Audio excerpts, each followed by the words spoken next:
আরও মানুষ মারা যাবে, আরও বিল্ডিং ধ্বংস হবে, তাতে কি আছে? তাতে ক্ষমতার পরিবর্তন হবে না। জাতিসংঘ তো অনেক আগেই মানে মৃত্যুবরণ করছে, এটা একটা কাগজে প্রতিষ্ঠান হিসেবে আছে আর কি। যতটুকু আছে সেটাও হলো হয়তো আমেরিকার স্বার্থ রক্ষা করার জন্য, এছাড়া আর কোনো অবস্থা নেই। যেটা আমেরিকা অনেকটা, তারা বিশেষ করে ডোনাল্ড ট্রাম্প ক্ষমতায় আসার পরে তারা 4-5টা অভিযান করে সফল হতে ডোনাল্ড ট্রাম্প এখন অনেকটা তার মধ্যে এক ধরনের যুদ্ধের নেশা পেয়ে বসছে। এই যুদ্ধের নেশার অনেকগুলো দিক আছে।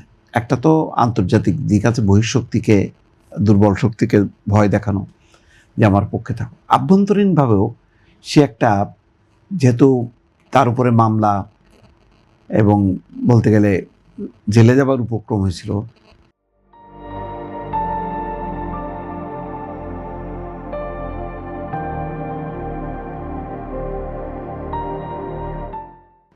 সেখান থেকে সে ফিরে এসে জয়ী হয়েছে।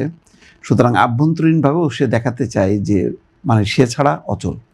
বাংলাদেশে যে অবস্থা ছিল এক সময়, যে হাসিনা মনে করতো সে ছাড়া বাংলাদেশ চলবে না, ডোনাল্ড ট্রাম্পের মধ্যে সেই ধরনের একটা প্রবণতা যে সে নিয়ন্ত্রণ করবে এবং সে ছাড়া চলবে না, এইটাও একটা দেখানো। এই দুইটা মিলায়ে ট্রাম্প একটা বেপরোয়া একটা মনোভঙ্গি হয়। আর কি, আপনি যখন নাকি মানে একটার পর একটা জয় করতে থাকবেন, তখন আপনার মধ্যে একটা বেপরোয়া একটা মনোভঙ্গি চলে আসবে। ডোনাল্ড ট্রাম্প এখন ঠিক সেই মনোভঙ্গির মধ্যে আছে। এই জন্য শুধু তার কারণে ইরানের অস্থিরতার মধ্যে আছে তা না, অনেকগুলো দেশ হুমকি ধামকির মধ্যে আছে। লাতিন আমেরিকার, মধ্য আমেরিকার অনেকগুলো দেশ, এমনকি স্পেনের এই যে সমর্থন দেয়নি বলে বাণিজ্য মানে বিচ্ছিন্ন করছে স্পেন। মানে কিউবাকে আজকে নতুন করে হুমকি দিয়েছে ডোনাল্ড ট্রাম্প আজ দুপুরে।